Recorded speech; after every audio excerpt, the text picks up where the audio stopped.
pada kesempatan ini memasuki semester genap. Bapak arahkan pandangan ke depan, Tuhan kan menuntunmu.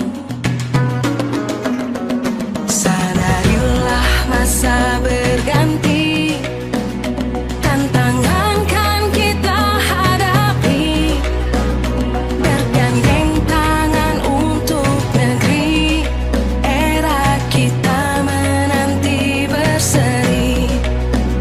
Kita pelajar Pancasila, kita bernafas dalam sila-silanya.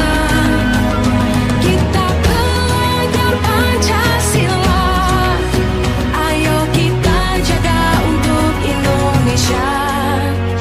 Bersatu dalam perbedaan, berpegang tangan dan berlari. yang akan kita yakini bersama bisa dilaksanakan ya dengan kata-kata yang positif. Jadilah Dengan atasnya itu nanti kita sepakati, kita tanda tangani bersama sehingga inilah keyakinan kelas yang nantinya akan kita gunakan. harus berani.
Baiklah, pada pagi yang cerah ini dalam kelas 10 IPA 3 kita akan melaksanakan atau membuat kesepakatan di dalam kelas kita ini. Bagi teman-teman yang memiliki ide atau masukan terhadap kesepakatan kelas kita, boleh angkat tangannya. Kita mulai dari sekarang.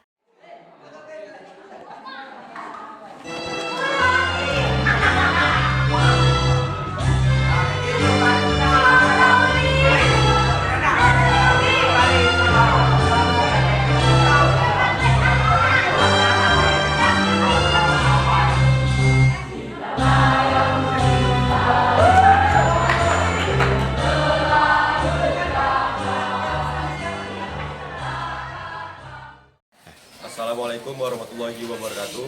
Perkenalkan, nama saya Yogi Pradana dari 10 IPA 1. Saya sekolah di SMA Negeri 3 Bangku Busako. Tanggapan saya terhadap keyakinan kelas adalah saya lebih enjoy, saya lebih mengetahui dan cukup yang dapat saya sampaikan. Warahmatullahi wabarakatuh. Assalamualaikum warahmatullahi wabarakatuh.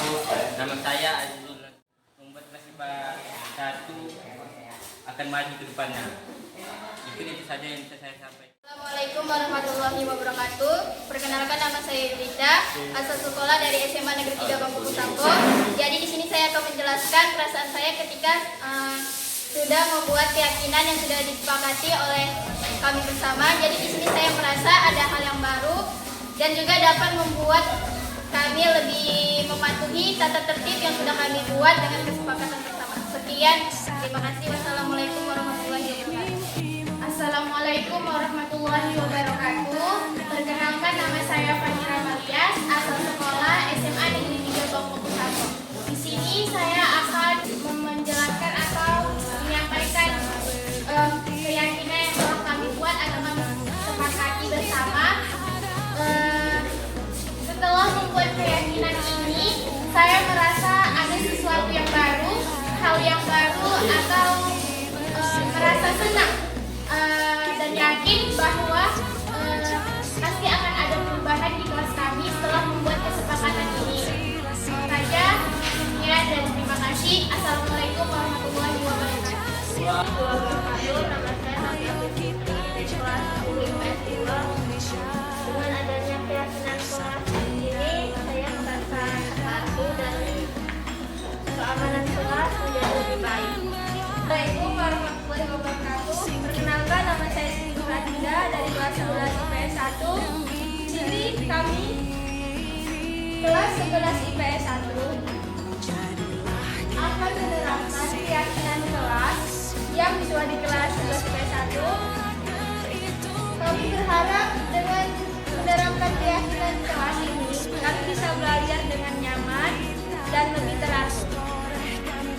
Assalamualaikum warahmatullahi wabarakatuh. Perkenalkan, saya Elvina Fiana dari kelas 11 IPS 1. Saya bersekolah di SMA Negeri 3 Bangku Pusako. Di semester ini, kami mendapatkan sesuatu hal yang baru, yaitu membuat suatu keyakinan kelas untuk kenyamanan kami sendiri. Kami sangat bangga karena adanya keyakinan kelas ini. Karena akibat dari keyakinan kelas ini, kami belajar dengan nyaman berkat adanya keyakinan kelas yang kami buat bersama Bapak Sapari. Warahmatullahi wabarakatuh.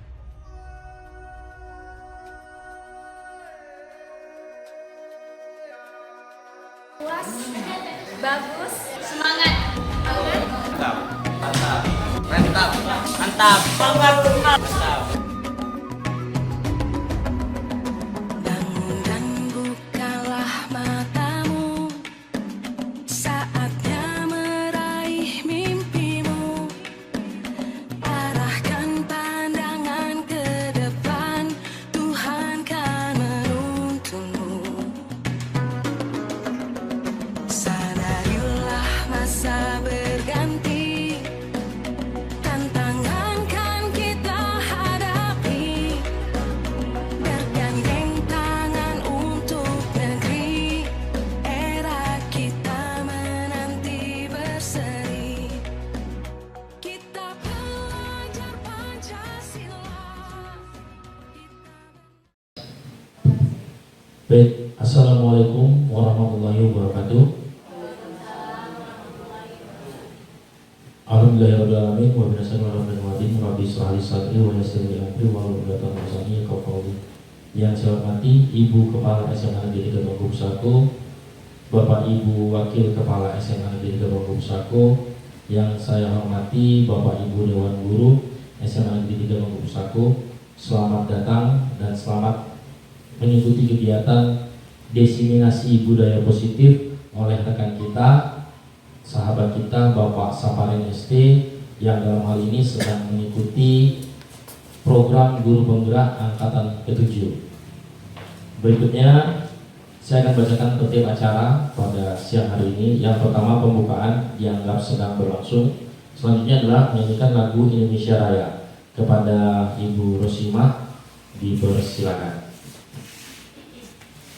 Hadirin dimohon berdiri.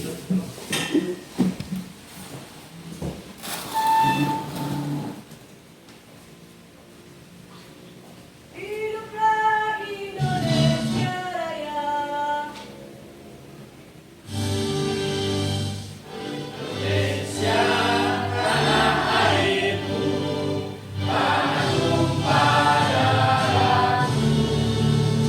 Di sanalah aku berdiri.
Hadirin dipersilakan duduk kembali. Baik, acara berikutnya kata sambutan dari Ibu Kepala SMA Negeri 3 Bangku Busako, Ibu Zuhrita Aryani. Waktu depan kami persilakan.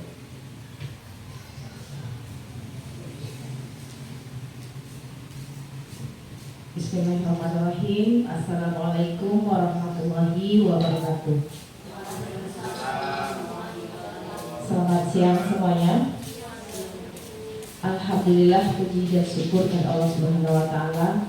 Pada siang hari yang berbahagia ini kita masih diberikan rahmat, terutama rahmat kesehatan, sehingga kita masih bisa melaksanakan berbagai aktivitas, tugas dan tanggung jawab kita. Salawat berangkai salam tak lupa kita hadirkan kepada junjungan agama besar Muhammad Sallallahu Alaihi Wasallam dengan melafazkan Allahumma sholli ala sayyidina Muhammad wa ala ali sayyidina Muhammad. Semoga dengan memperbanyak sholawat kita mendapat syafaatnya di yaumil mahsyar. Amin, amin ya rabbal alamin. Yang saya hormati Bapak dan Ibu Wakil yang hadir pada siang hari ini.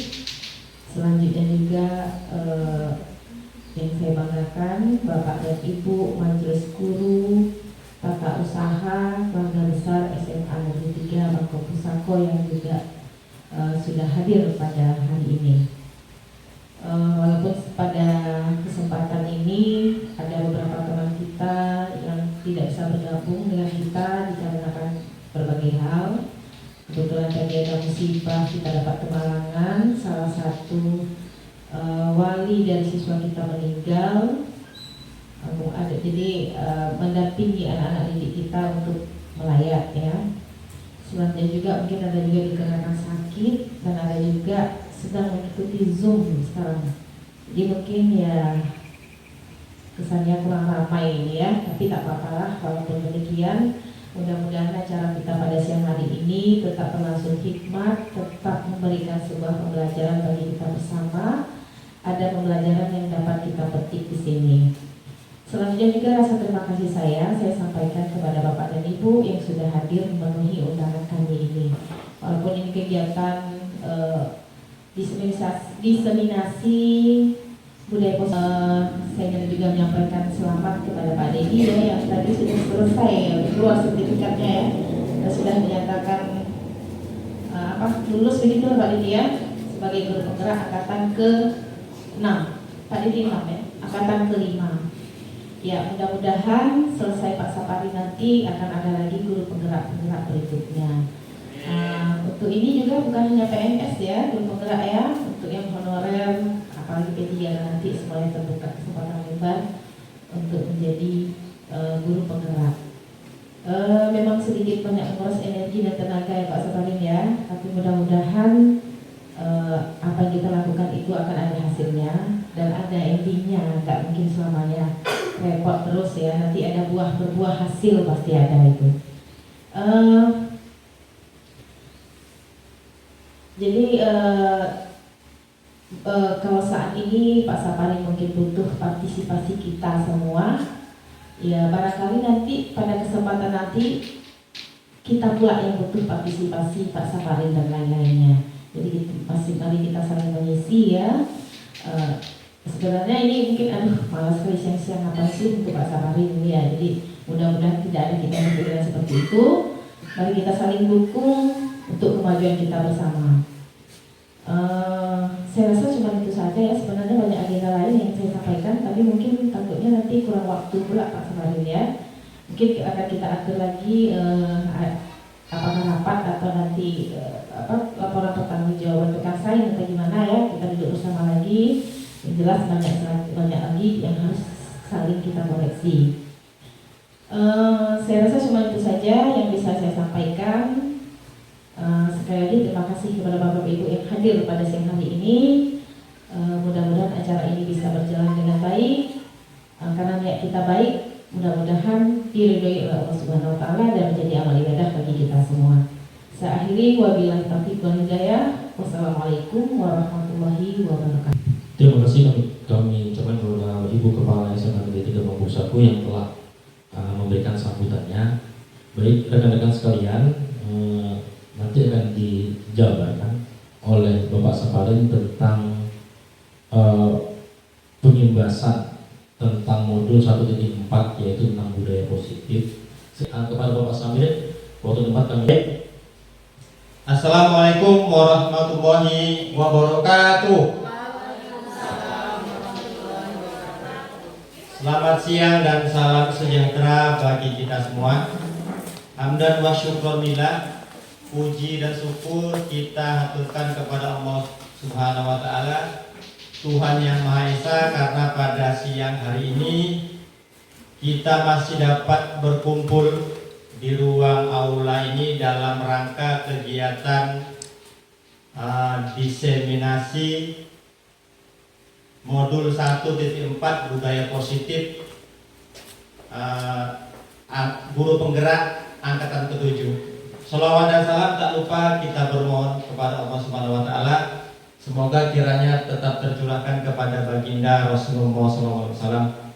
Yang kami hormati Ibu Kepala Sekolah, Bapak Ibu Wakil yang hadir pada siang hari ini, Bapak Ibu Majelis Guru beserta staf tata usaha yang sudah berkenan hadir memenuhi undangan kami.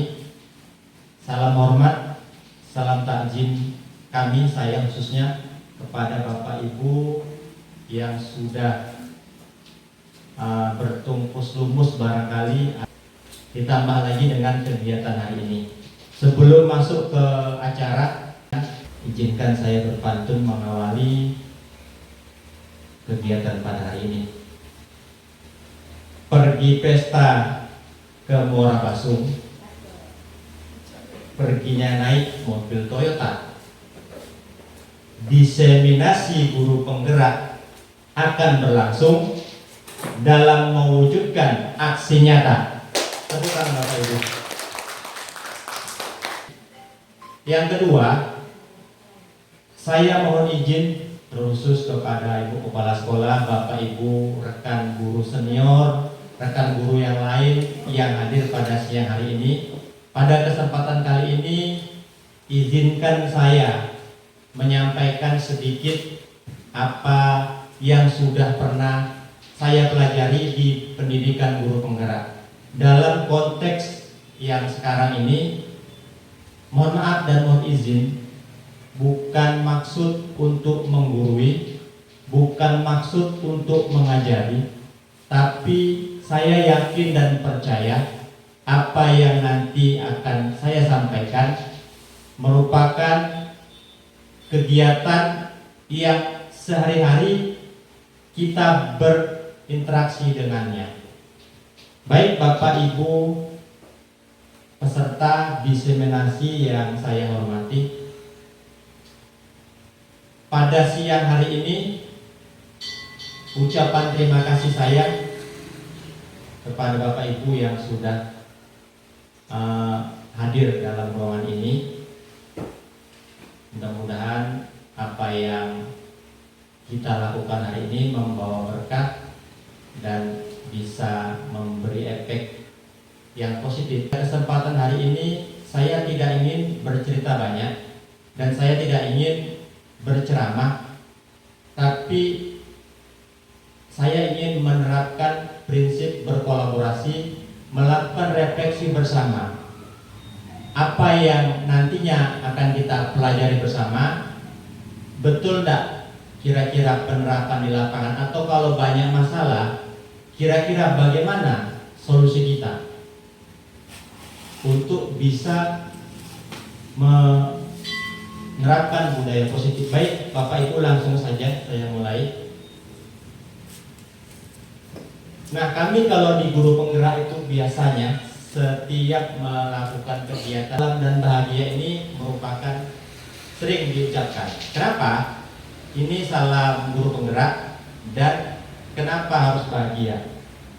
Nah, supaya kita semangat dalam melakukan rutinitas kita. Ini konsep inti yang ingin kita pelajari bersama adalah ada 7 konsep. Yang pertama adalah perubahan paradigma pembelajaran. Nanti berbicara mengenai IKM dan konteks pendidikan di Indonesia pada saat sekarang. kemudian ada disiplin positif dan nilai kebajikan universal, kemudian ada teori motivasi, hukuman dan penghargaan, kemudian ada keyakinan kelas, lanjut dengan kebutuhan dasar manusia, kemudian ada 5 posisi kontrol guru, dan terakhir adalah segitiga restitusi. Nah, dalam pemaparan ini nanti akan kita coba aksi nyata yang selama lakukan masih dalam modul 1 budaya positif, seperti yang dikatakan oleh Pak Dedi selaku guru penggerak. Ya, selamat Pak Dedi yang sudah lulus guru penggerak angkatan kelima. Insyaallah kami akan menyusul. Amin. Nah, perubahan paradigma. Nah, untuk membangun budaya positif, sekolah perlu menciptakan lingkungan yang positif, aman, nyaman agar murid-murid mampu berpikir, bertindak, mencipta, dan merdeka, mandiri dan bertanggung jawab. Budaya positif itu tidak datang dengan sendirinya, tetapi perlu proses dan perlu kerjasama. Ketika hari ini saya dan Pak Dedi mulai sedikit melakukan perubahan paradigma ini, dan jadi mulai dari kelas ini, saya pikir tidak memberikan efek yang maksimal ketika lingkungan sekolah kita dari 17 rombel ada sekitar. Nah, harapan kami setelah kita berbicara mengenai budaya positif ini, hendaknya sama-sama kita membuat sebuah perubahan dalam mewujudkan visi misi kita. Visi misi sekolah kita adalah ya religius, berprestasi, berkarakter, dan berwawasan lingkungan. Ini tidak mudah Bapak Ibu. Baik, langsung. Apa kira-kira makna budaya positif dan apa contoh penerapan positif yang kita terapkan? Barangkali Bapak Ibu ingin memberikan komentarnya, kami silakan. Atau kita sering sehari-hari melakukan aktivitas kegiatan yang semalam pekan sains, apalagi apel pagi, upacara bendera dan lain sebagainya, itu merupakan kegiatan-kegiatan positif yang dilakukan pembiasaan. Nah, kira-kira apa makna budaya positif itu? Minta bantu Bu Dini.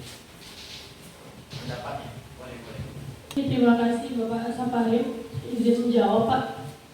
Kalau menurut saya budaya positif itu segala sesuatu kegiatan yang dilakukan berulang dan tentu saja memiliki value atau nilai untuk progres perkembangan peserta didik tentunya di sekolah seperti itu. Jadi pembiasaan yang baik seperti itu Pak. Terima kasih. Barangkali Bapak Ibu sebelum lanjut kita minta tambahan dari yang lain. Bu Fitri Nawi. Ya, langsung. Ya, budaya positif di sekolah itu adalah nilai-nilai dan kebiasaan-kebiasaan di sekolah yang berpihak kepada peserta didik agar mereka dapat berkembang menjadi pribadi yang kritis, penuh hormat, dan bertanggung jawab. Nah, kebiasaan ini kan selalu berulang-ulang. Setiap hari kita lakukan. Dari mulai masuk kita ke pagar sekolah, lingkungan sekolah, sampai kita ke ruang kelas kita, ada kebiasaan-kebiasaan positif yang sering kita lakukan. Di ruang kelas kita mulai dengan doa, pulang begitu juga. Kita atur bagaimana pembelajaran di kelas yang memang notabene adalah ranah dan wewenang kita di kelas untuk bisa melakukan pembiasaan. Salah satunya menjawab tantangan zaman. Ya, menurut Ki Hajar Dewantara, bahwasannya anak didik murid kita itu bukan merupakan tabula rasa. Artinya mereka bukan kertas kosong Bapak Ibu. Bukan kertas kosong datang kemari, tetapi mereka sudah punya sifat bawaan. Sudah punya sifat bawaan. Punya karakter dan punya motivasi dan punya bakatnya masing-masing, punya minat dan punya cita-cita, punya pengetahuan awal. Selanjutnya dalam mendidik itu kita yang mengutamakan budi pekerti. Ya, bahwasannya budi pekerti ini yang paling utama kalau pendidikan karakter. Sama juga dengan itu juga. Sekarang namanya budi pekerti. Ya, dikaitkan dengan 6 profil pelajar Pancasila. Selanjutnya, bahwasannya kita selaku seorang guru yaitu tugasnya menuntut ya bakat dan minat kita masing sesuai dengan anak kita. Kita berefleksi hari ini untuk Bapak Ibu. Kita banyak menuntut dan kurang dalam menuntut anak. Nah, di pendidikan KHD ini yang sesuatu yang baru yang sering diingatkan oleh adalah sebagai seorang petani, ibarat sebagai petani yang menanam biji jagung. Artinya ya, sekolah itu merupakan lahan kita sebagai petani mengolah lahan. Bagaimana lahan itu tumbuh subur. Jagung akan tumbuh selayaknya sebagai jagung. Tidak akan mungkin jagung itu tumbuh menjadi kacang kedelai. Artinya apa Bapak Ibu? Bakat dan anak kita masing-masing berbeda. Kita tuntunlah anak kita itu supaya menemukan bakatnya masing-masing. Dikatakan oleh KHD bahwasanya kodrat alam dan kodrat zaman. Kodrat alam itu sesuai dengan karakteristik dan lingkungan sekolah. Kodrat zaman ya hari ini kalau dituntut anak-anak didik kita yang mampu dengan keterampilan abad 21. Kemarin kita sudah melakukan kegiatan pekan sains. Salah satunya melatih anak kita supaya bisa memiliki keterampilan abad 21. Nah, dan yang terakhir adalah berpihak pada murid atau berpihak pada anak. Dalam bahasanya adalah pembelajaran berdiferensiasi. Kalau saya anak kita, Bapak Ibu, kalau nggak kita latih, nggak kita arahkan, nggak kita bina, kita selalu menuntut Bapak Ibu, mereka akan stres juga. Sama dengan kita Bapak Ibu. Maaf bukan saya. Kita kalau selalu banyak dituntut, ya kadang capek juga memang menjadi guru itu. Tapi itulah konsekuensi kita. Ya, apapun keputusan kita hari ini sebagai seorang guru harus siap dengan konsekuensi itu Bapak Ibu. Nah, yang saya katakan tadi bahwasannya membina sikap anak. Kalau dulu karakter ya, kalau sekarang budi pekerti. Nah, pemerintah dalam hal ini sudah mengeluarkan kurikulum IKN yang notabene-nya dalam melatih sikap afektif itu mengarah ke profil pelajar Pancasila. Ya, ada 6 dimensi profil pelajar Pancasila yang dituntut dalam kurikulum dan sering kita latih dalam kegiatan di lingkungan sekolah di kelas. Yang pertama apa Bapak Ibu? Beriman, bertakwa kepada Tuhan Yang Maha Esa dan berakhlak mulia. Nah, ini yang pertama, beriman dan bertakwa. Kita latih pembelajaran dimulai dengan berdoa. Kegiatan rutinitas kita ada sholat zuhur berjamaah, kemudian ada yasinan dan lain sebagainya sampai dengan hari ini. Alhamdulillah, rekan-rekan kita juga hadir sehubungan dengan orang tua peserta didik kita yang meninggal. Ini bagian daripada itu. Kemudian yang kedua, berkebinekaan global. Kalau di sekolah kita ini barangkali suku tidak banyak ya. Tapi kalau kita berbicara konteksnya NKRI, maka suku-suku yang ada di Indonesia ini suku banyak. Makanya perlu kita berbeda-beda, tetapi tetap juga global sifatnya. Lanjut Bapak Ibu, profil yang selanjutnya adalah bergotong royong. Bergotong royong ini penting. Ya, selama ini sudah banyak terkikis sifat gotong royong. Nah, saya mengajak kepada Bapak Ibu, mari tanamkan kita sifat gotong royong. Kalau bisa dalam pembelajaran itu bagaimana gotong royong merangkai, misalnya kalau dalam pembelajaran berkolaborasi dalam mempresentasikan sesuatu makalah misalnya, itu bagian daripada gotong royong. Kemudian kreatif Bapak Ibu, kreatif ini termasuk pembelajaran abad 21, creative thinking. Bagaimana menciptakan sesuatu yang kecil tapi berharga. Yang terakhir, kita selalu juga dengan Bapak Zulpati dan Bu Titin Nawi yang sudah menerapkan pembelajaran STEM di kelas. Ya, kita tunggu juga diseminasinya. Mudah-mudahan bisa ditularkan. Selanjutnya bernalar kritis, ya sama dengan apa tadi, kemampuan 4C ya. Bernalar kritis 5W 1H.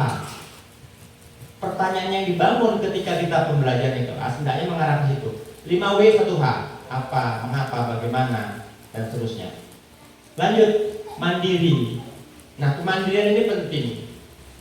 Ya, mandiri itu penting untuk dilatih dan diciptakan dalam lingkungan sekolah kita Bapak Ibu.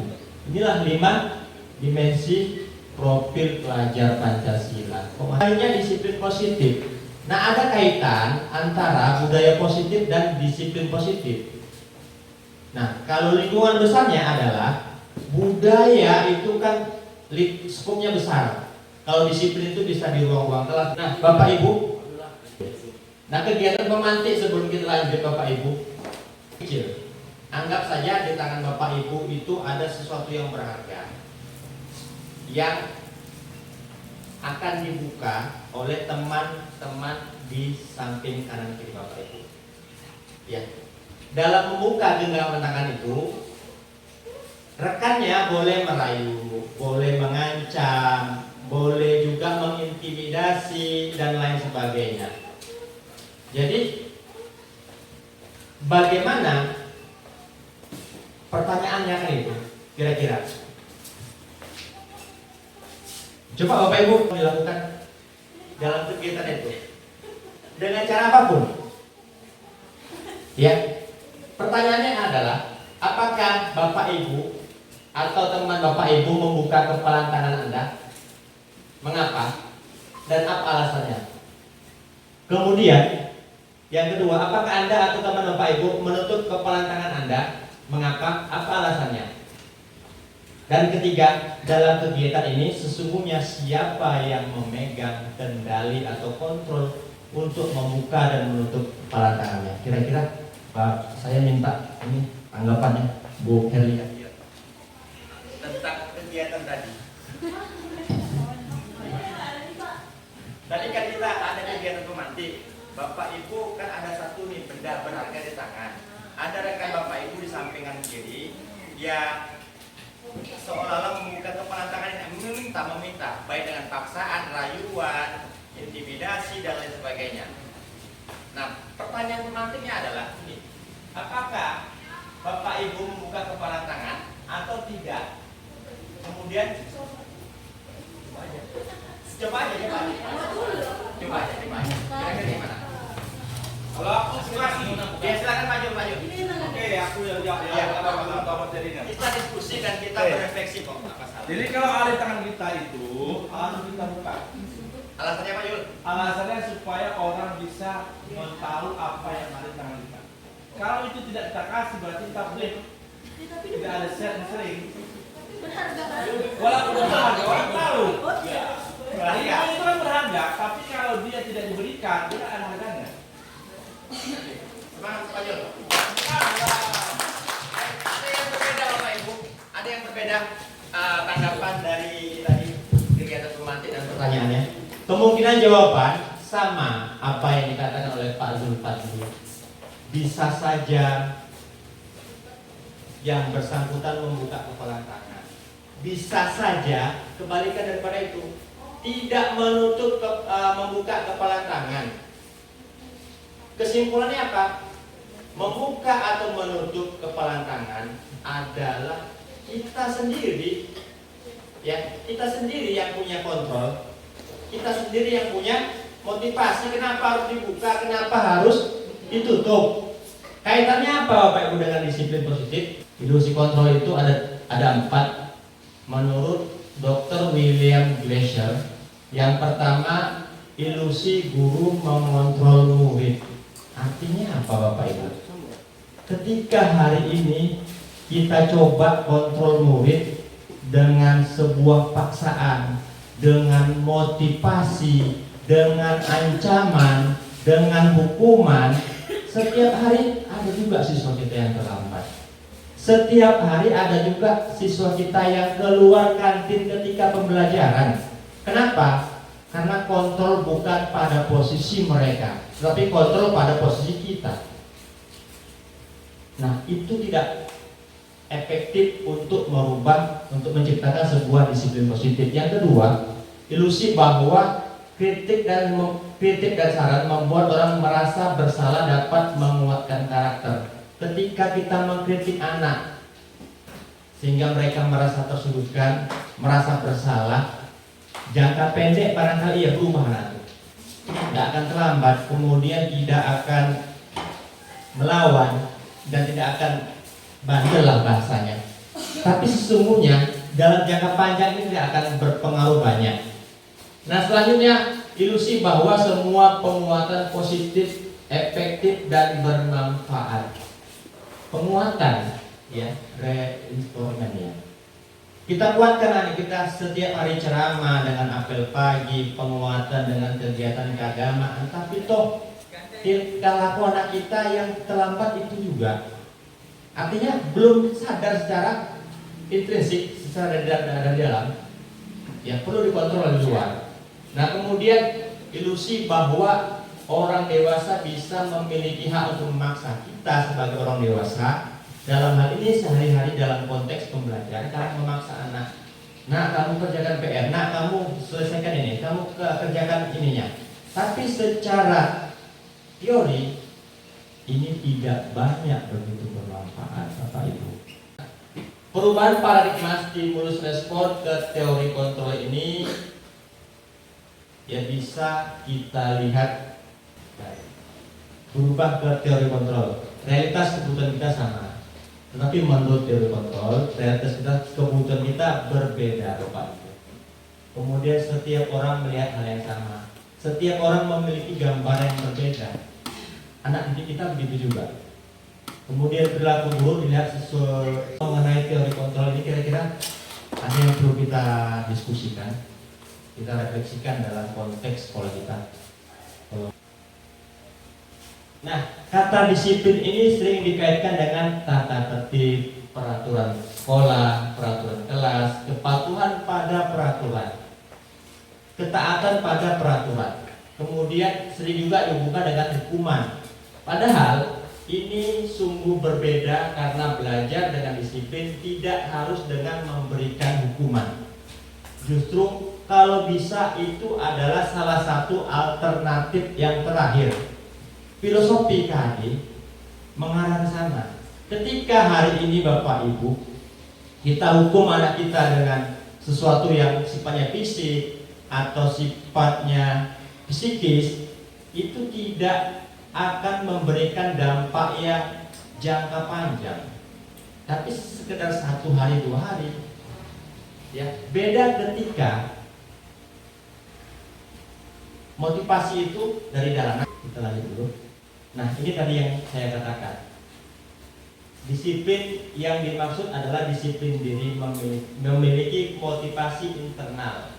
Jika tidak memiliki motivasi internal, maka memerlukan pihak lain untuk mendisiplinkan kita. Dalam konteks budaya positif, ketika kita hari ini mencoba membuat kedisiplinan, ketika mereka belum sadar bahwasanya tepat waktu, kemudian belajar dengan tekun itu adalah kebutuhan mereka, maka anak didik kita akan sulit untuk disiplin. Karena kunci budaya positif terletak pada disiplin positif. Disiplin yang tanpa ada kontrol dari luar, yang ada tanpa paksaan, tanpa tekanan, yang seperti saya bilang tadi, ya, dipaksa dengan rayuan, dengan hukuman dan lain sebagainya. Pertanyaan Bapak Ibu, Bu Ligawati, ada pertanyaan kira-kira? Kita tadi berbicara budaya positif. Ketika kita memaksa anak kita untuk berdisiplin, tapi sesungguhnya itu bukan dari dalam mereka, maka mereka merasa berat melaksanakannya. Sampai dengan hari ini masih banyak juga siswa kita yang sering terlambat karena belum motivasi dari dalam. Yang pertama, bahwasannya siswa atau manusia itu memiliki perilaku yang melakukan sesuatu karena motivasinya yang pertama adalah untuk menghindari ketidaknyamanan atau hukuman. Ketika hari ini kita paksa anak kita untuk datang tepat waktu, mereka datang, Bapak Ibu, datang ke sekolah tepat waktu, tapi mereka menghindari hukuman supaya tidak dihukum, supaya untuk mendapatkan imbalan dari orang lain atau institusi. Ini berkaitan biasanya dengan nilai, ya, supaya dapat nilai bagus, maka anak itu belajar atau melakukan sesuatu dalam pembelajaran. Nah, yang ketiga motivasinya adalah untuk menjadi orang yang mereka inginkan dan menghargai diri sendiri dengan nilai-nilai yang mereka percaya. 1 dan 2 ini merupakan motivasi dari luar, kontrol yang kita berikan kepada murid kita sehingga mereka mau belajar, mau baris apel pagi dan lain sebagainya. Tapi yang paling bagus adalah bagaimana kita menciptakan motivasi internal untuk tujuan disiplin positif. Ini yang dikatakan dengan disiplin positif. Disiplin yang tumbuh dari dalam tanpa ada paksaan, tanpa ada motivasi, ancaman dari luar, Bapak Ibu. Baik, sampai sini ada pertanyaan Bapak Ibu. Nah, dihukum oleh penghargaan. Kadang penghargaan itu bisa sifatnya hukuman, ya. Dan ini pengaruhnya jangka pendek dan jangka panjang. Bisa juga penghargaan yang menghukum, penghargaan mengurangi ketepatan, penghargaan yang tidak efektif, penghargaan rusak hukuman. Salah satu contohnya begini. Ketika hari ini kita menggunakan sistem ranking 1 dan seterusnya, teori pendidikan yang mengatakan ranking itu tidak berpengaruh maksimal dalam kesuksesan anak kita. Ketika kita berikan mereka penghargaan ranking, maka di sana ada apa, Bapak Ibu? Persaingan yang kadang-kadang tidak sehat. Yang paling sakit itu adalah misalnya ranking pertama, ranking kedua itu yang paling sakit itu. Bagaimana saya bisa ranking 1, bagaimana saya bisa naik ranking dan lain sebagainya. Lanjut saja Bapak Ibu. Nah, ini salah satu contoh yang tindakan yang sering barangkali kita lakukan yang bisa dikatakan hukuman atau konsekuensi. Yang pertama, mencatat 100 kali di dalam buku, saya tidak akan terlambat lagi karena selambat di sekolah. Ketika contoh tindakan lain adalah dengan cara-cara yang hukuman fisik, maka ini dinamakan hukuman kepada anak. Tadi kita sudah berbicara hukuman di awal. Ya, kemudian yang kedua, ya, mengelilingi lapangan basket 2 kali karena terlambat di sekolah. Kira-kira ini hukuman atau konsekuensi Bapak Ibu? Katakanlah tidak mengerjakan tugas. Nah, ini hukuman atau konsekuensi Bapak Ibu? Hukuman. Pintar. Pintar semua. 100 untuk Bapak Ibu semuanya. Lanjut. Menggantikan kertas tugas teman yang telah dicoret-coret. Konsekuensi ya? Bagus, pintar Bapak Ibu ya. Lanjut. Membersihkan tumpahan air di meja tulis karena tersenggol pada saat belajar. Pintar. Selanjutnya, disuruh mengenakan sepatu seharian di sekolah karena tidak mengenakan sepatu hitam. Hukuman. Lanjut. Mengelilingi lapangan basket 2 kali karena hukuman. Konsekuensi ya Bapak Ibu. Nah, ini salah satu contoh kecil yang barangkali ada di sekolah kita. Kalau kita menelaah lebih lanjut, sebenarnya banyak contoh-contoh lain yang kita lakukan pada anak didik kita setiap hari. Ya, kami di Guru Penggerak dengan Pak Dedi Irawan selaku senior saya. Proses pendidikan guru penggerak sedikit-sedikit kami banyak berubah. Ya kalau yang dulu sering mencak-mencak, sering pekat. Ketika anak kita terlambat, langsung kita hukum. Pernah tidak kita menanyakan kenapa kamu terlambat? Nah, barangkali di rumah tidak ada Honda, atau yang mengantar tidak, atau rumahnya jauh. Apakah dengan kita menghukum mereka, keterlambatan mereka bisa berubah? Saya pikir tidak akan mempengaruhi banyak Bapak Ibu. Kemudian anak membenci kedisiplinan, ada semacam paksaan, kemudian mendorong anak menyakiti diri sendiri, konsep diri yang buruk, marah, rasa bersalah, dipermalukan, dan merasa tak dihargai. Kadang-kala anak itu bercerita, itu salah satu realitas Bapak Ibu. Ya, saya juga merasakannya. Lanjut, kemudian konsekuensi adalah sesuatu harus terjadi. Ketika menumpahkan anak, kita kasih mereka konsekuensinya apa ketika menumpahkan? Ketika tidak mengerjakan tugas, konsekuensinya apa? Tidak ada hubungan antara tidak mengerjakan tugas push up misalnya. Tapi bagaimana kita bisa menyadarkan mereka untuk bisa mengerjakan tugasnya? Lanjut saja Bapak Ibu. Nah, kebutuhan dasar manusia. Siswa kita juga punya kebutuhan. Mereka juga manusia Bapak Ibu, sama dengan kita. Hari ini kita masing-masing barangkali mohon maaf punya kebutuhan dasar yang berbeda-beda. Kebutuhan dasar yang pertama, survival. Kebutuhan untuk bertahan hidup, untuk bisa menghidupi anak istri kita, keluarga kita. Ini kebutuhan yang pertama. Ketika sakit kita berobat, itu adalah sebuah kebutuhan dasar. Kemudian yang kedua, cinta kasih dan diterima. Dalam pembelajaran, ketika kita kurang menerima tugas anak kita, atau kita kurang respon dengan tugas mereka, maka mereka merasa kurang diterima Bapak Ibu. Nah, ini yang perlu kita ubah dalam kehidupan, dalam pembelajaran, maaf. Kemudian penguasaan. Setiap anak kita kan punya karakter masing-masing. Dalam pembelajaran berdiferensiasi nanti juga kebutuhan belajar Pak anak itu pasti berbeda-beda. Kemudian kebutuhan yang selanjutnya adalah kebebasan. Nah, sama dengan teori kontrol tadi, anak juga butuh kebebasan. Tapi kebebasan yang bagaimana? Ketika mereka mengerjakan tugas dengan versi mereka, maka mereka kadang-kala merasa kurang bebas. Nah, itu yang perlu kita. Nah, kebutuhan kesenangan. Kesenangan ini ya hiburan lah. Ya kadang-kala saya berpikir juga Bapak Ibu, Ibu kepala sekolah. Setiap hari kita datang jam 7, pulang jam 3 lewat kadang berpikir capek memang kita. Tapi memang itulah konsekuensi kita. Sama dengan anak. Ketika kita setiap hari paksakan harus begini, menulis, belajar, PR dan sebagainya, maka mereka butuh kesenangan juga. Makanya perlu kita membuat kelas itu bagaimana mereka senang, nyaman dalam enjoy dulu.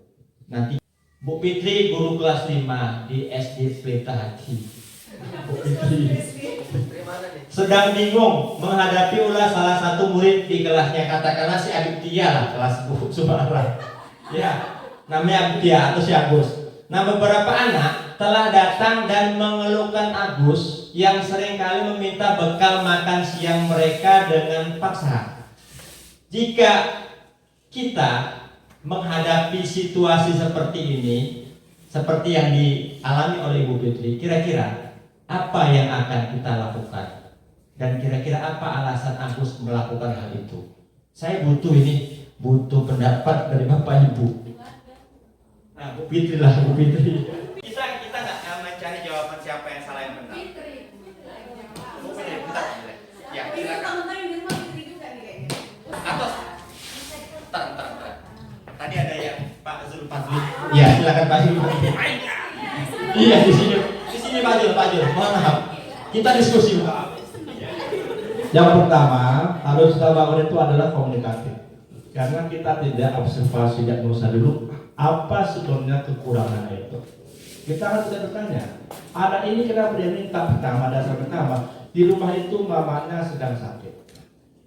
Yang kedua, bapaknya kerja mocok-mocok. Artinya secara ekonomi dia kekurangan. Adiknya banyak di rumah, nggak sempat buat sarapan. Di sekolah dia dituntut harus 7.30 datang. Sementara dia juga harus membantu ayahnya segala macam. Jadi yang macam ini yang kita butuhkan itu bukan hukumannya, tapi komunikatif, bertanya, kamu masalahnya di rumah apa? Pasti dia akan menjawab, mama sakit, ayah tidak ada pekerjaan, adik banyak. Jadi Itu tugas siapa, Pak? nah, semua tugas guru, tugas kita semua. Makanya saya kadang itu nggak langsung to the point, tapi kita komunikatif. Apa alasan-alasan dia melakukan? Tentu dia secara naluri dia punya alasan. Kalau dia tidak punya alasan, saya rasa nggak mungkin. Kenapa kau ambil? Karena saya lapar. Kebutuhan dasar tadi. Ya? Kebutuhan dasar tadi. Terima kasih. Saya Tadi kamera kita aja Pak. Alhamdulillah. Makasih Pak Lipati. Iya. Baik, terima kasih. Nah, dalam konteks penerapan atau sebelum kita coba ini telaah, kira-kira ada yang memberikan tanggapan lain, Bapak Ibu? Kurang lebih sama? Sepakat. Baik, terima kasih. Lanjut. Nah, dalam konteks Bu Fitri tadi, betul yang dikatakan oleh Pak Zulfadli. Ya, sebaiknya Bu Fitri mencari tahu alasan Agus melalui tindakan kebutuhan mana yang sedang berusaha dipenuhi oleh si Agus. Yang pertama, apabila jawaban Agus karena ia lapar dan orang tuanya tidak membawakan bekal makan siang, maka dalam konteks ini si Agus sedang membutuhkan untuk bertahan hidup. Kebutuhan bertahan hidup itu konteks yang pertama. Yang kedua, Bapak Ibu, ya, apabila jawaban Agus karena dia senang temannya menjadi perhatian dia, maka sesungguhnya Bapak Ibu, anak tersebut memiliki keinginan atau kebutuhan ingin cinta dan kasih sayang, kebutuhan untuk diterima, sebagaimana konsep 5 dasar kebutuhan tadi Bapak Ibu. Yang selanjutnya, ketika jawaban Agus dia merasa hebat karena temannya jadi takut menuruti keinginannya, maka dalam konteks ini Bapak Ibu, kebutuhan yang ingin dia penuhi adalah kebutuhan penguasaan, pengakuan atas kemampuan dia Bapak Ibu. Selanjutnya Bapak Ibu, apabila Agus jawaban Agus dia merasa bosan dan bekal yang dibawakan ibunya bekalnya itu juga sama, maka kebutuhan kebebasanlah yang ingin dicapai oleh si Agus. Kembali ke konteks yang ada di sekolah kita. Ini salah satu contoh konteks kecil. Di sekolah kita Bapak Ibu banyak sekali kasus contoh ya pelanggaran yang dilakukan oleh siswa. Capek gitu.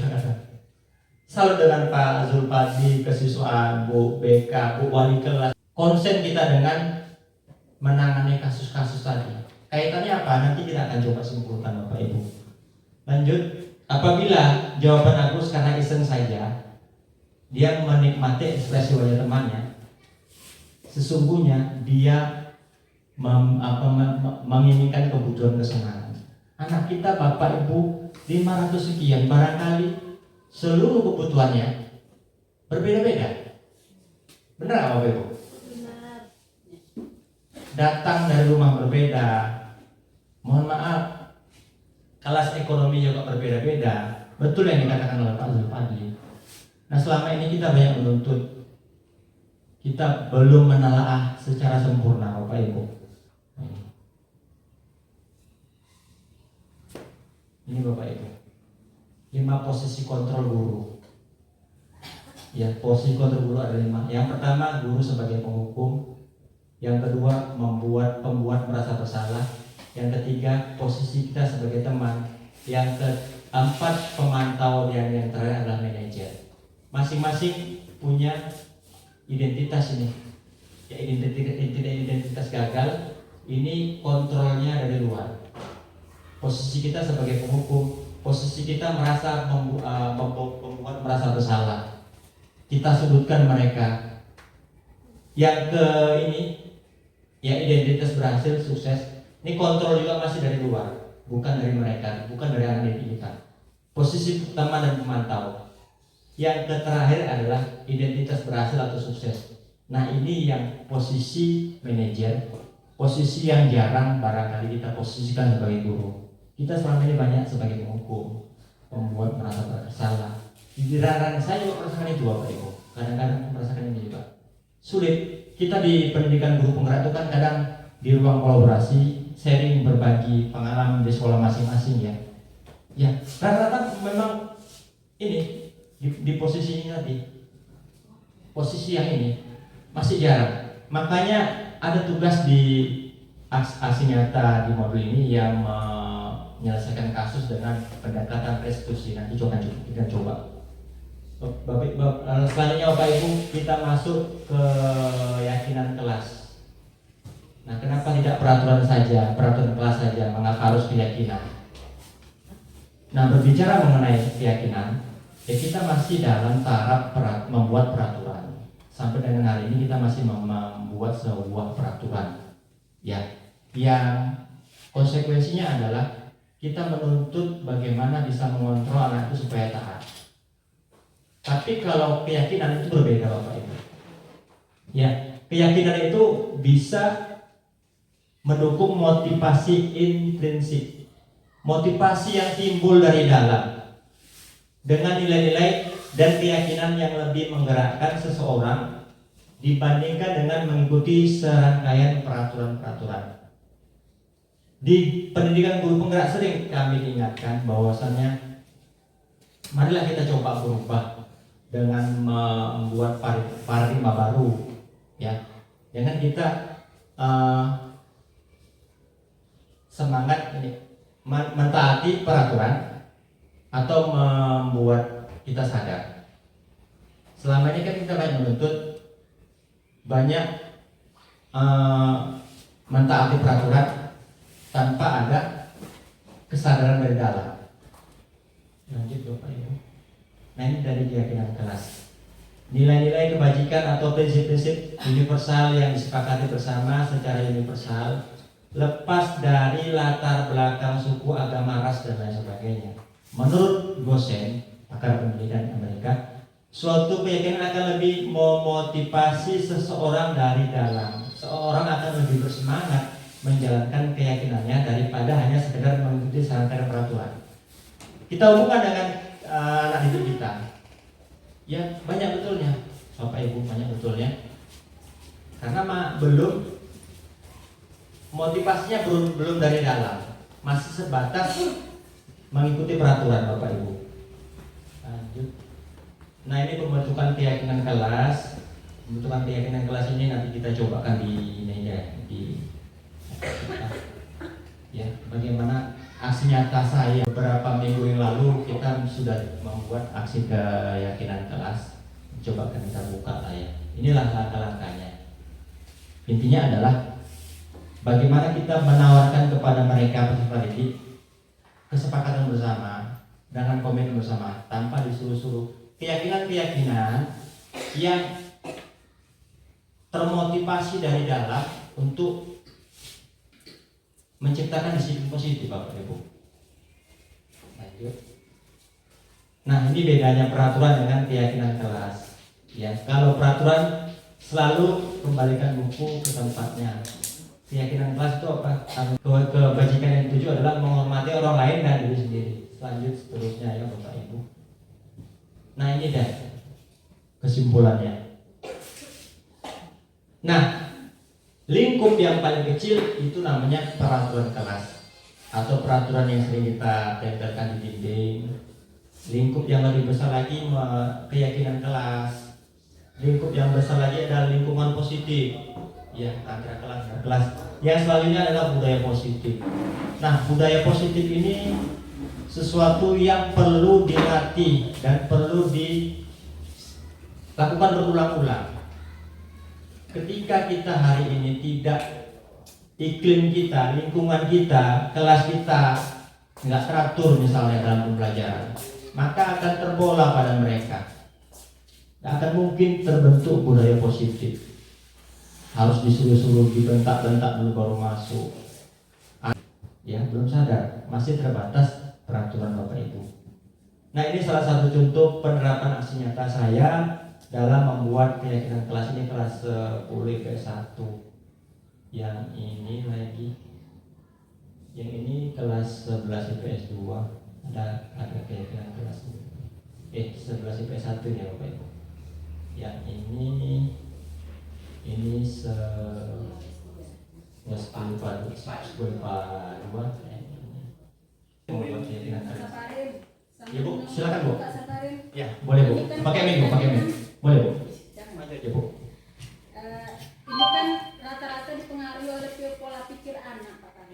Pola pikir anak, pola pikir kita kadang-kala yang tidak mau berubah. Bagaimana caranya kita merubah pola pikir, baik itu guru, baik itu peserta didik, kaitannya dengan peraturan kelas, ya kan, peraturan kelas dengan keyakinan kelas. Kita kan biasanya kan peraturan yang kita bahas, bukan keyakinan. Gimana caranya Pak Kang misalnya bisa diterima oleh guru, diterima oleh peserta didik? Sebelum saya jawab, saya ingin coba membagikan sedikit pengalaman membuat keyakinan kelas. Baik, pertanyaannya bagus Bu Martini ya, sangat bagus. Itulah inti kegiatan kita hari ini. Bagaimana kita bisa menumbuhkan budaya positif, bagaimana kita bisa membuat semacam keyakinan sehingga kita tidak terpaut dengan peraturan-peraturan. Nah, kita sudah berbicara banyak tadi bagaimana bisa memotivasi seseorang. Ya, intinya adalah ketika melakukan sesuatu kegiatan pembelajaran atau apapun namanya yang sifatnya motivasinya bukan dari dalam, maka akan sulit bagi kita untuk menumbuhkan budaya positif. Itu yang pertama. Yang kedua, perlu kerjasama dan kolaborasi bersama di antara pemangku kepentingan. Kalau saya dengan Pak Dedi, dengan Pak Zul, dengan guru-guru yang lain saja yang care, yang coba merubah mindset di antara sekian banyak, maka akan sulit Bapak Ibu. Maka kita perlu kolaborasi, kerjasama, refleksi bersama. Hari ini dengan kegiatan ini saya berharap banyak yang hadir, kita refleksikan bersama.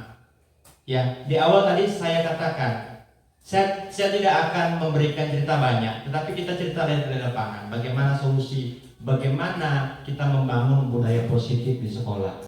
Yang kedua, yang selanjutnya Bapak Ibu Bu Martini, kita perlu berubah ke paradigma pembelajaran terbaru yang sesuai dengan filosofi KHD pembelajaran diferensiasi. Nah, ini tidak mudah Bapak Ibu dengan kebiasaan-kebiasaan kita. Betul yang dikatakan Menteri Pendidikan kita, ketika kita masih belum nyaman dengan perubahan, sesungguhnya itu adalah bukan sebuah perubahan.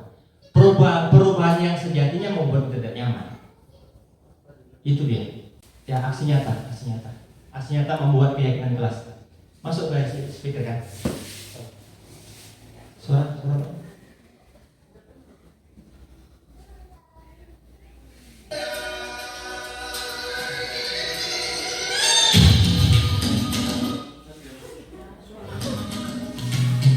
Sama kita tengok Bapak Ibu.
tapi ada Tuhan yang nanti akan kita terangkan.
Kita ini adalah momen diskusi dan refleksi bersama. Baik, terima kasih Pak Sparin atas kesempatannya. Sebenarnya kan seperti saya ini kan masih ibaratnya belajar, karena kan saya juga ibarat guru baru masuk, dan saya juga pernah di sekolah di sini. Mungkin pengalaman banyak yang sudah saya alami. Kemudian kita bicarakan di guru penggerak. Dengan teknis Bapak tadi yang menyampaikan bahwasanya guru penggerak itu diberi kebebasan kepada peserta didik. Itu garis bawahnya. Dalam hal positif kan seperti itu, bukan hal yang negatif. Kemudian sejauh kita menjalankan proses pembelajaran, itu kan selama ini kita mulai dari zaman kami dulu siswa di sini sampai sekarang mungkin itu tidak luput dari peraturan. Itu norma-norma sekolah dan peraturan yang dibuat oleh kesiswaan yang mungkin gitu, juga guru juga punya peraturan yang teknisnya nanti kode etik guru kan seperti itu. Kemudian yang ingin saya tanyakan, sejauh ini kita menjalani proses pembelajaran ataupun teknis-teknis kita dalam di sekolah, lingkungan sekolah, semua ini kan sudah berjalan. Hanya saja teknis yang berbeda. Mungkin penyampaian dengan guru penggerak seperti ini, cuma tujuannya sama, kan seperti itu Pak. Jadi yang saya tanyakan itu, satu contoh lah kasus siswa kita yang anaknya busuk marah mungkin. Sahabat Habib dia. Secara kita sebagai guru mungkin di lingkungan sekolah itu banyak mengeluhkan kan seperti itu. Kalau kita bicara tadi mengenai guru penggerak itu arahnya ke hal positif dan kita menyadarkan si siswanya untuk meyakinkan kesadaran dirinya, katakanlah dari hal-hal kesalahan yang dia buat. Mungkin kalau kita sadarkan untuk orang yang memang sudah lingkungannya sudah salah, mungkin berat. Jangankan guru penggerak, mungkin gerak apapun tetap salah tanpa ada kesadaran si anak masing-masing. Mungkin solusi dari guru penggerak bagi kami guru-guru, termasuk saya khususnya, dibalik kita, karena kan dibalik semangatnya anak juga ada semangat guru. Itu juga sebaliknya. Guru semangat masuk mengajar karena lihat anaknya. Kadang ada juga kadang guru, saya malas masuk ke sana. Itu anaknya kayak apa? Kayak apalah bahasanya seperti itu. Ada berkata guru seperti itu. Ada juga nanti anak juga berkata seperti itu. Malas sekali saya masuk sama guru itu gini ada. Itu kan secara lingkungan sekolah maklum kita temukan seperti itu. Mungkin kami sebagai guru termasuk khususnya saya ada solusikah dari guru penggerak dalam tanggapan-tanggapan seperti ini. Terima kasih. Assalamualaikum warahmatullahi wabarakatuh. Terima kasih Pak Abdullah. Bapak Ibu ada yang menambahkan, menanggapi, menjawab atau memberikan komentar terkait dengan apa yang disampaikan oleh Bapak Abdullah. Barangkali apa yang disampaikan oleh Bapak Abdullah itu yang undang-undang, betul undang-undang. Dan kita berinteraksi dengan anak didik kita dari mulai zaman sekolah sampai sekarang, ya Saya juga baru mendalami setelah ikut guru penggerak, ternyata keyakinan kelas itu yang paling bisa merubah karakter anak. Keyakinan. Kalau peraturan-peraturan, kalau kita kaji teori tadi, itu kan motivasinya dari dalam. Intinya, ya tidak dari luar anak, karena ada paksaan, dorongan, intimidasi dan lain sebagainya. Nah, pada posisi ini perlu kerjasama dan perlu keyakinan kita, Bapak Ibu. Ditambah lagi dengan anak, latar belakang anak dari rumah bawa ke sekolah.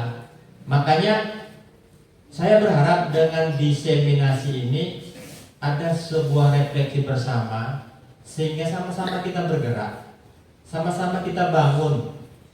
Saya dan Pak Dedi sedikit mengamalkan, sedikit coba beralih dari paradigma lama ke paradigma baru. Ya, ketika kita paksa-paksa anak dengan ancaman, dengan hukuman dan lain sebagainya, maka sampai dengan detik ini kita belum mendapatkan nilai yang maksimal terhadap perubahan karakter anak. Kalau pandangan saya gitu, Bapak Ibu. Kalau Bapak Ibu yang lain gimana? Masih setiap hari ada juga yang terlambat. Boleh Pak Dedi, silakan. Izin menanggapi Abdullah ya. Jadi di guru penggerak ini sedikit yang bisa merubah prosesnya itu pertama dari gurunya. Calon guru penggerak diajarkan filosofi pemikiran Ki Hajar Dewantara. Itu awalnya dulu. Jadi yang diubah itu pola pikir gurunya. Filosofi pemikiran Ki Hajar Dewantara. Bahwasanya kita seperti petani menanam jagung, menanam padi, menanam ubi di satu wilayah. Jangan berlakukan sama. Ubi perlakukan seperti ubi, padi perlakukan seperti padi, jagung perlakukan seperti jagung. Terima kasih. Baik, terima kasih. Hapus untuk Pak Dedi, guru penggerak angkatan kelima sudah lulus. Baik, Bapak Ibu yang terakhir ini ya, Bapak Ibu. Kita berbicara restitusi. Nah, kalau di awal-awal tadi ada hukuman, ada konsekuensi. Nah, sekarang itu restitusi. Nah, inilah yang menjadi cikal bakal bagaimana bisa membuat sebuah budaya positif di lingkungan sekolah. Nah, restitusi adalah proses menciptakan kondisi bagi murid untuk memperbaiki kesalahan mereka, sehingga mereka bisa kembali kepada kelompok mereka dengan karakter yang lebih kuat. Kita coba kontekstualkan dengan kenyataan sehari-hari, Bapak Ibu. Saya sendiri juga masih melakukan itu, melakukan kesalahan dengan menghukum anak dengan hukuman fisik, hukuman yang sifatnya konsekuensi.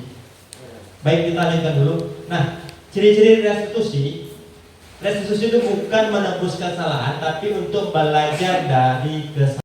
Kemudian memperbaiki hukuman, tawaran dan bukan paksaan, menuntun melihat ke dalam diri. Restitusi juga mencari kebutuhan dasar yang mendasari tindakan. Restitusi juga cara yang paling baik untuk memperbaiki diri. Nah, kemudian fokus pada karakter bukan tindakan. Fokus pada solusi dan mengembalikan murid yang berbuat salah pada kelompoknya. Hari ini saya juga merefleksikan, sering saya memisahkan ketika anak itu berbuat salah, kita pisahkan dengan kelompok mereka, sehingga mereka merasa terisolir dengan kawan-kawannya, merasa tersudutkan dan lain sebagainya.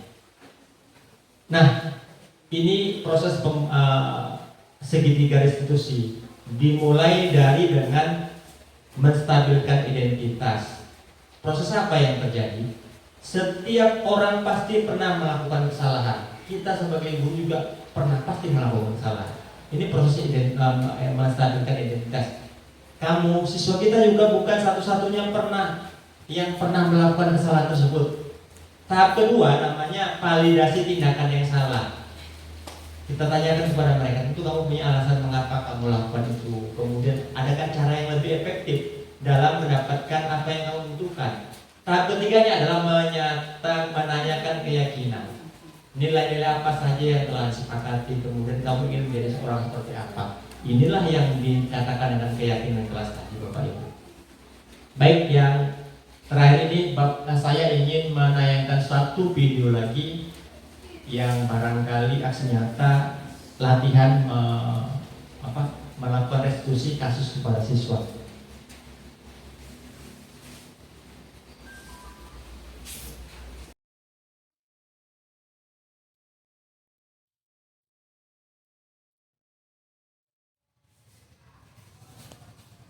Intan, Iya Pak. kenapa kamu semalam tidak masuk di laboratorium komputer ketika kita belajar fisika untuk menggunakan laboratorium maya di labor komputer? Saya mengantuk dan tiduran di kelas Pak. Waduh, jam berapa kamu tidur rupanya tadi malam? Dan kenapa kamu melakukan hal itu? Pasti kamu punya alasan. Saya tidur jam 12 malam Pak, karena saya bermain game online. Aduh, Bapak tahu semua orang pasti pernah melakukan kesalahan.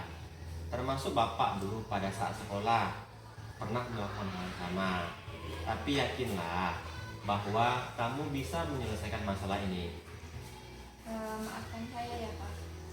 Sudah Bapak maafkan. Nah, sekarang kamu ingat dulu tentang keyakinan kelas yang pernah kita buat bersama teman-temanmu di kelas. Iya Pak, saya akan memperbaiki kesalahan yang sudah saya buat dan tidak akan mengulanginya lagi.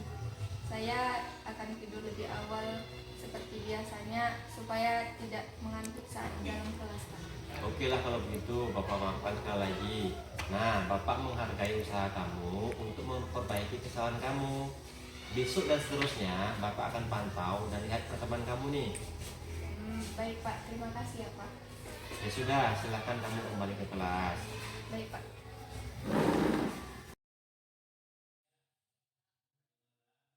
Ya, Pak. tadi malam Bapak cek sampai dengan hari ini di laptop Bapak ini nama Lia termasuk belum mengumpulkan tugas keterampilan fisika. Benar Pak, saya tidak mengumpulkan tugas keterampilan saya Pak.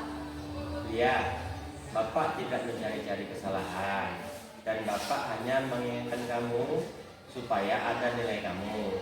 Semua orang pasti pernah berbuat salah dan semua orang juga pasti bisa memperbaikinya. Kalau boleh Bapak tahu nih, kenapa kamu tidak mengumpulkan tugas sampai dengan hari ini, Lia? Saya tidak punya laptop Pak, dan handphone saya juga rusak dan sedang diperbaiki di konter handphone. Jadi saya tidak bisa mengumpulkan tugasnya. Oh begitu rupanya ya. Kira-kira kapan HP kamu selesai diperbaiki, Lia? Katanya sih hari ini selesainya Pak. Oh, nanti kalau sudah selesai, silakan kamu kerjakan tugas keterampilan kamu dan kamu kirimkan tugas keterampilan kamu itu melalui link yang Bapak kirimkan. Oh iya Lia, masih ingat nggak keyakinan kelas yang pernah kita buat dulu di kelas? Saya ingat Pak, keyakinan kelas kita disiplin dan bertanggung jawab. Nah, disiplin dan bertanggung jawab. Seperti apa orang yang disiplin dan orang yang bagaimanakah yang bertanggung jawab itu ya? Orang yang disiplin taat pada peraturan kelas dan peraturan sekolah Pak, dan bertanggung jawab berarti melaksanakan tugas dengan baik. Nah, kamu kan masih ingat tuh. Berarti sekarang apa yang bisa kamu lakukan untuk memperbaiki kesalahan kamu ini ya?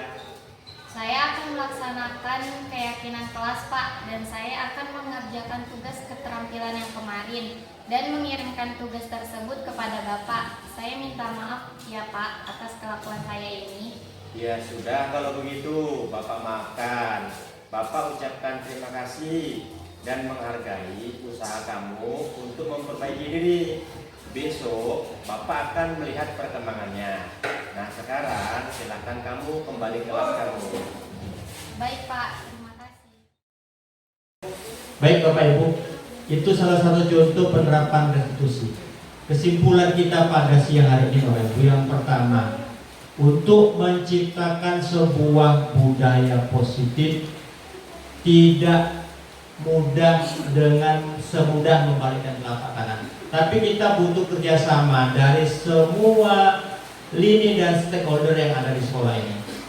Bukan hanya tugas kesiswaan, bukan hanya tugas guru BK, bukan hanya tugas wali kelas, tapi kita selaku bagian daripada sistem di sekolah ini punya andil dan punya peran dalam menciptakan budaya positif. Yang pertama.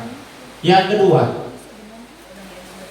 bahwasannya untuk menciptakan sebuah perubahan itu pasti banyak tantangan, banyak dijumpai dengan ketidaknyamanan.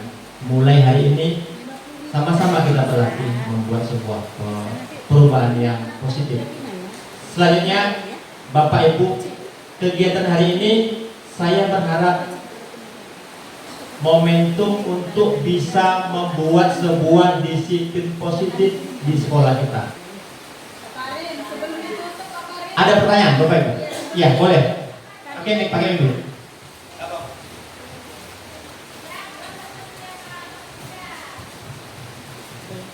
Assalamualaikum warahmatullahi wabarakatuh. Terima kasih untuk menindaklanjuti pertanyaan dari kepala sekolah tadi. Kesepakatan ini apakah setiap guru atau disamakan keseluruhannya? Yang saya harapkan cuma penekanan saja untuk kedepannya. Kalau ada kesepakatan atau kesepakatan kelas, itu mohon di betul-betul ada penekanan di sana bahwa kesepakatan ini hanya terjadi pada bidang studi kita sendiri.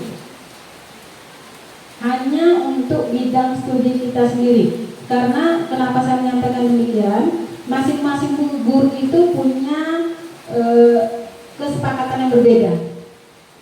Takutnya nanti anak, kalau tidak ada penekanan, takutnya nanti anak menyamaratakan. Contoh, kalau saya mengatakan bahwa pada saat ibu menjelaskan boleh tidak dipotong. Jadi seperti itu, boleh tidak dipotong kalau misalnya ada yang tidak jelas, langsung acungan tangan, muncullah pertanyaan. Kadang-kadang ada juga guru yang lain, dia tidak mau menjelaskan itu dipotong, karena nanti tidak sampai katanya seperti itu. Jadi untuk kesepakatan ini mohon ada penekanan hanya untuk bidang studi saja, biar sama dengan yang disampaikan Pak Dewi tadi, kesepakatan boleh makan kelas. Rupanya guru-guru yang lain juga habis jamnya misalnya anak tersebut juga makan. Kami mau ada kesepakatan di kelas, boleh makan pada jam pelajaran. Jadi harus ada penekanan bahwa kesepakatan itu hanya untuk bidang studi kita masing-masing. Kalau guru lain silakan buat kesepakatan yang lain. Terima kasih. Assalamualaikum warahmatullahi wabarakatuh. Terima kasih yang telah memberikan masukannya. Barangkali ada tanggapan, masukan atau yang lain Bapak Ibu? Baik, sambil ya, Bu Eli, Bu Ibu, silakan Bu Eli. Tolong maju aja Bu Eli, karena kabelnya pendek. Terima kasih. Jadi sudah cukup banyaklah kami menerima apa yang sudah disampaikan oleh Pak Farid. Saya cukup apresiasi yang sangat besar untuk Pak Saparin yang sudah begitu banyak memberikan budaya positif yang akan kita lakukan di SMA Negeri 3 ini. Tapi ada hal yang masih mengganjal, khususnya saya, tentang kesepakatan tadi. Artinya, apakah yang saya lihat di 10 IPA 1, apakah itu suatu bentuk kesepakatan atau tidak, nanti kita pertanyakan, karena tadi nampak saya ada juga di 10 IPA 1. Apakah ini termasuk kesepakatan bahwasanya jika anak makan di kantin di jam kita bisa menjadi kesepakatan? Artinya seperti ini, saya masuk, kita masuk jam 7 anak sudah berada di sini, 7.10 sudah apel pagi, 7.20 sudah literasi, kemudian dilanjutkan lagi pembelajaran ya sampai 2 jam, misalnya sampai 8.50. Ada anak dia makan dulu di kantin, kemudian baru masuk di jam kita. Jadi apakah ini bisa kita membuat kesepakatan dengan anak? Karena kalau kita masuk jam 7, Kalau saya sudah berulang kali bertanya, hampir di seluruh kelas, karena mungkin saya termasuk orang yang apa tadi? Guru apa? Guru apa tadi? Yang memberi hukuman tadi apa? Guru penghukum. Iya, guru. Sebenarnya saya nggak mau juga dikatakan saya sebagai guru penghukum, tapi kadang-kadang ya saya seperti itu mungkin. Karena saya selalu keliling, tidak menginginkan di jam pembelajaran anak makan di kantin. Ya, karena memang apakah ini bisa menjadi sebuah kesepakatan gitu, bahwasanya Bapak Ibu guru yang di dalam apakah diperbolehkan? Kita langsung bertanya saja mumpung ini kita diskusi. Misalnya di jam saya, ya anak permisi dengan kita makan dengan waktu yang sudah kita berikan, kemudian kembali ke kelas. Apakah ini juga bisa menjadi sebuah kesepakatan antara kita dengan anak didik kita?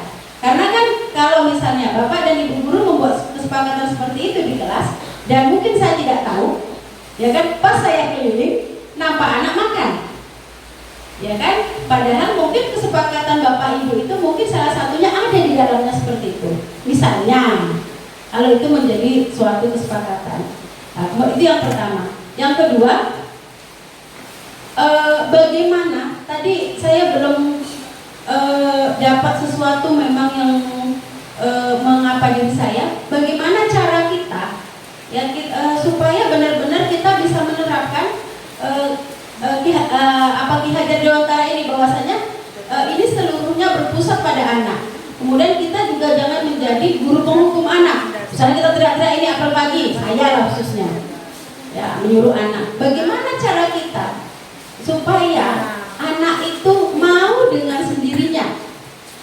Ya, apakah akan kita buat suatu kesepakatan sekolah atau keyakinan sekolah, sehingga tanpa kita marah-marah, tanpa kita menyuruh sampai 1, 2, 3 anak baru baris, ya, apakah kita memang diharapkan membuat kesepakatan itu? Apa kesepakatan dan keyakinan itu hanya terjadi di dalam kelas? Sehingga yang kami harapkan, Bapak Ibu guru mungkin di dalam hatinya, mungkin ini ya, ini saya aja lah dalam hati saya, kita tidak perlu menyuruh anak. Karena kalau kita sampai, karena gini Pak, kita itu sudah ditentukan bahwasannya 7.10 anak sudah harus baris.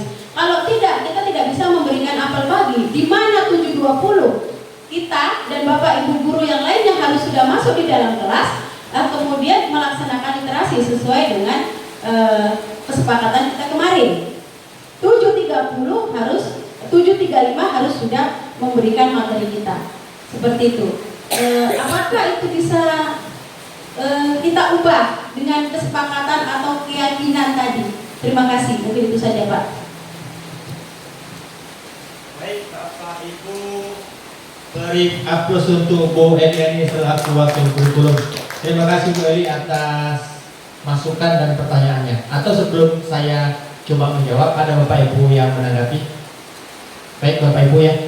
Nah, pertanyaan pertama, dalam membuat keyakinan kelas, ya khususnya ke 10 IPA 1, seingat saya dan sepengetahuan saya, karena saya berproses membuat keyakinan kelas, tidak ada keyakinan kelas yang membolehkan anak ketika belajar itu mereka makan di kantin. Barangkali Bapak Ibu Bu Eli, si anak ini yang memandai-mandai itu kesepakatan kelas kami Bu. Itu kesepakatan kelas kami Pak. Saya pikir sejauh sesuai dengan nilai-nilai kebajikan universal itu kita sepakati bersama. Ya, di kelas, di beberapa kelas ada 1-2 kelas yang saya membolehkan mereka ketika belajar, Pak, boleh nggak makan Pak? Makan ringan. Boleh ketika saya tidak masuk, ketika gurunya kosong, makan di kelas. Ketika jam saya, ketika tidak mengganggu, bolehlah. Kesepakatan mereka, dan saya merasa itu tidak mengganggu dalam pembelajaran. Ya silakan, karena kita ingin menciptakan sebuah proses pembelajaran itu menyenangkan. Ya, jangan ada keterpaksaan. Itu yang pertama. Kemudian yang kedua, nah, dari pernyataan Bu Eli, saya senang sekali Ya, artinya kurikulum sudah termotivasi dan termantik dengan apa yang saya aksi nyatakan sekarang. Tergantung kita Bapak Ibu. Ya, kita mau membuat sebuah keyakinan sekolah atau kesepakatan sekolah itu tergantung kita. Saya berharap setelah hari ini ada tindak lanjut, sehingga tidak hanya saya yang membuat sebuah keyakinan kelas, tapi di tingkat sekolah nanti akan coba kita pelan-pelan bergeser sedikit demi sedikit membuat sebuah keyakinan sekolah tanpa ada harus disuruh-suruh, tanpa ada peraturan yang menghukum anak. Pada konteks ini maka kita sudah berhasil membuat sebuah budaya positif. Nah, kita berkaca pada sekolah-sekolah yang sudah bonafit, yang mereka lebih teratur dan lebih disiplin barangkali dengan itu tadi.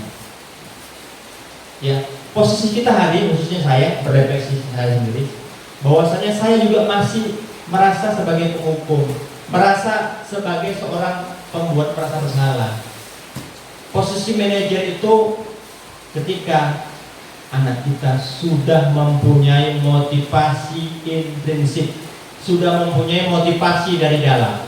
Pada tahap ini maka akan dipastikan dan akan diwujud nyatakan dalam sebuah budaya yang positif. Dan itu tidak gampang Bapak Ibu. Kita latih dari sekarang, kerjasama masing-masing kita mengingatkan. Memang capek Bapak Ibu, capek terus terang, capek kita. Dan itulah konsekuensi kita sebagai seorang guru Bapak Ibu. Ya, cukup capek Pak kesiswaan Pak Zulfadli, Pak Bu Haryani, Bu Hairani, Bu kesiswaan Bu Lubis, memberikan motivasi tidak hanya mereka wali kelas, kita juga, tapi kok mental juga ada apa? Kok masih belum berubah pola pikir mereka? Kok masih paradigma lama masih ada sama siswa kita? Nah, kalau modelnya seperti itu, saya yakin dan percaya dengan teori yang kita bahas tadi, nggak akan berubah anak kita tuh untuk tergerak membudayakan positif. Barangkali itu yang bisa saya jawab, Eli. Untuk menjawab yang lebih tingkat sekolah nanti coba kita rundingkanlah bersama di kesempatan yang lain. Bapak Ibu, barangkali itu yang bisa saya jawab. Sebelum saya tutup, kira-kira ada pertanyaan dari Ibu Kepala Sekolah? Iya, Bu. Iya, baik. Mungkin ini apakah kesimpulan atau pertanyaan ya? Ya, sebelum ingin saya menyampaikan mungkin kesimpulan, saya ingin bertanya dulu mengenai kesepakatan tadi. Apakah dengan adanya kesepakatan dan keyakinan kelas tadi menggugurkan tata tertib yang sudah ada? Itu nanti bisa dijawab nanti. Ya, baik, kita lanjut. Terus terang materi kita sore hari ini rasanya sangat ini ya, memberikan pencerahan bagi kita semua. Mungkin Bapak Ibu yang di belakang yang merasa termotivasi, bahkan mungkin cepat-cepat kalau bisa ikut guru penggerak ya, saya yakin seperti itu. Bahwa saya pribadi pun rasanya bangkit jiwa guru saya itu, karena sudah sekian tahun saya nggak berkecimpung di kelas ya. Ada beberapa hal yang saya lihat di guru penggerak ini. Kayaknya kalau selama ini kadang-kadang kita itu dituntut cenderung ke metode, teknologi segala macam. Tapi kalau di sini saya melihat kita cenderung ke arah hati, menyentuh hati siswa seperti itu ya. Kesannya ke arah situ mungkin dengan adanya itu tadi keberpihakan kepada anak. Nah, itu yang pertama. Yang kemudian saya di sini sangat menarik sekali, sangat terkesan sekali. Bahwa selama ini kita banyak menuntut, tidak menuntun. Nah, ini mungkin barangkali bisa kita pahami kalimat ini baik-baik ya, yang mana menuntun dan yang mana menuntut. Kita selama ini mungkin banyak menyalahkan anak, memberikan sanksi, tidak mau tahu dengan alasan anak, jadi seperti itu. Nah, sementara mungkin ada hal yang terpenting yang harus kita laksanakan, itu adalah menuntun. Jika ada anak salah, kita tuntun dia, kita arahkan, kita kasih tahu. Nah, tapi selama ini kadang-kadang banyak kita lakukan kesalahan. Itu salah satu hal yang menurut saya menarik sekali, yang perlu kita camkan dalam hati kita sebagai pendidik. Kemudian kalau berbicara tentang apa tadi, keberpihakan ke anak, tentang apa pola pikir Ki Hajar Dewantara, kalau menurut saya yang dari FKIP kedua ya, yang dulunya banyak mata kuliah psikologi, itu sangat banyak macam mata kuliahnya itu. Saya rasa ini bukan sesuatu yang baru ya, bukan sesuatu yang baru, tapi hanya mungkin ini mengingatkan kita kembali, menyadarkan kita kembali, menegaskan kembali bahwa ini nih, guru itu sebenarnya harus seperti ini. Itu saya rasa, jadi bukan sesuatu yang baru. Bahkan kita pernah baca tulisan-tulisan di media sosial itu ya, ada katanya yang membuat kalimat itu, guru-guru zaman sekarang itu kurang apanya dari zaman dulu. Zaman dulu lebih dihormati, lebih ada apa namanya itu, wibawa juga, semacam anak-anak tuh bisa berkah gitu. Anak tuh kalau apa sedikit ada semacam harap begitu. Tapi zaman sekarang tidak. Kenapa? Karena mungkin nilai kitanya yang kurang. Kalau dulu tuh seperti itu, guru tuh punya apa kali, bisa-bisa kadang anak tuh terkesannya seperti kualat begitu. Tapi zaman sekarang tidak. Nilai guru tuh yang semakin apa? Jadi menurut saya ini bukan sesuatu yang baru. Jadi kita apalagi membangkitkan kembali ya. Ini nih di tetes kita seperti ini. Saya sendiri dulu pernah ya waktu ngajar itu ketika mau masuk kelas, anak tuh kadang dicegah dengan muka yang apa, serius kita nampak ya kalau anak berbohong, kalau anak cuma nanti kita kelihatan. Jadi dia, Bu, boleh izin Bu, boleh terlambat masuk ke kelas, kenapa? Saya tadi belum nggak sempat sarapan, boleh Bu, sebentar aja. Kenapa nggak sarapan? Dengan alasan yang masuk akal, maka saya bolehkan. Jadi barangkali di antara kita ada tuh yang nggak mau dengar dengan alasan Allah, banyak alasan kamu, ada yang seperti itu. Saya rasa itu pola yang salah ya. Kemudian kita harus sering dengar seperti yang disampaikan Pak Jul, keluhan anak, masalah anak itu kita harus tahu ya. Tetapi menurut saya bukan berarti, konsep ini bukan berarti kita tidak boleh memberikan hukuman, kan begitu ya Pak sebenarnya. Bukan tidak boleh, artinya saya takutnya kita salah kaprah, ini nggak bisa nih, ini nanti nggak boleh, ini nggak boleh, anak nggak boleh dihukum. Saya rasa nggak seperti itu juga ya. Jadi ya kalau kesepakatan dengan anak tadi, kita buat kesepakatan ya, tapi tata tertib sekolah tetap ada. Nah saya rasa seperti itu. Mari kita terapkan dalam kehidupan kita sehari-hari ya. Pencerahan sore ini saya rasa cukup membuat kita semangat. Saya yakin ya kalau waktunya masih panjang kita betah, cuma udah agak sore pula mungkin ya. Sekali lagi terima kasih kepada Pak Saparin yang sudah memberikan pencerahan, ya mudah-mudahan dapat memberikan ilmu bagi kita semua. Assalamualaikum warahmatullahi wabarakatuh.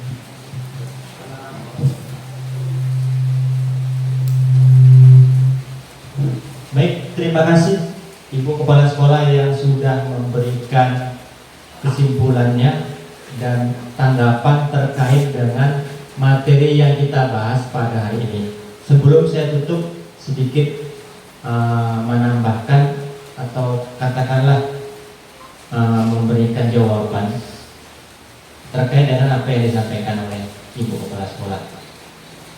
Nah, terkait dengan peraturan kelas, dengan kesepakatan kelas itu tidak akan menggugurkan peraturan sekolah atau peraturan kelas yang ada.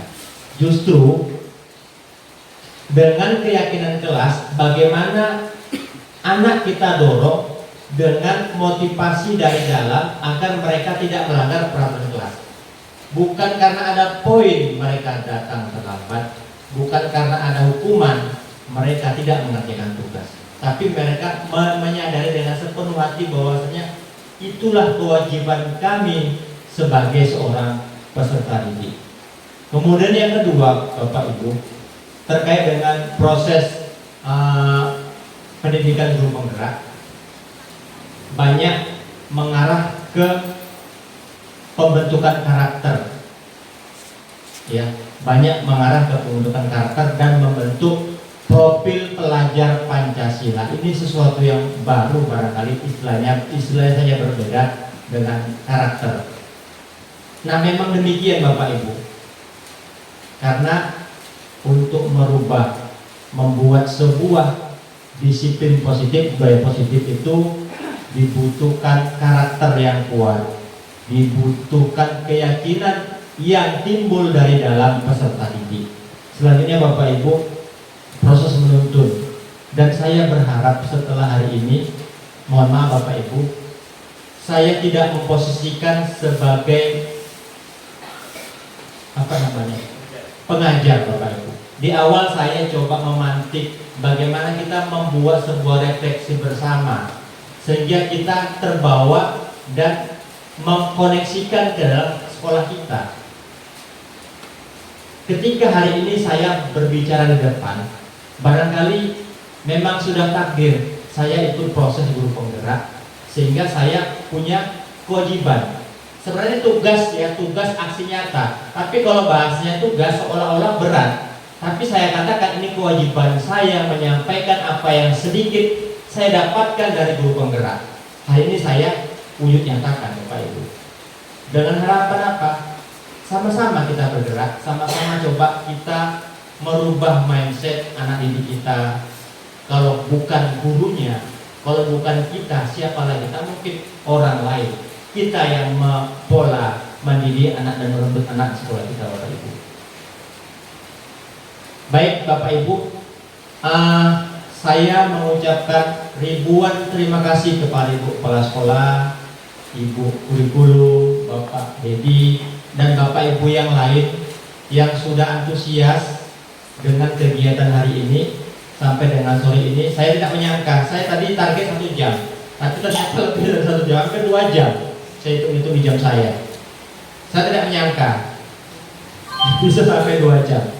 Dan saya di awal, terus terang Bapak Ibu, saya di awal ini diskusi dengan Ibu Kepala Sekolah, dengan Ibu Wakil. Ketika kali pertama dikasih jam habis isoma, cukup berat juga menyampaikan materi sehabis isoma.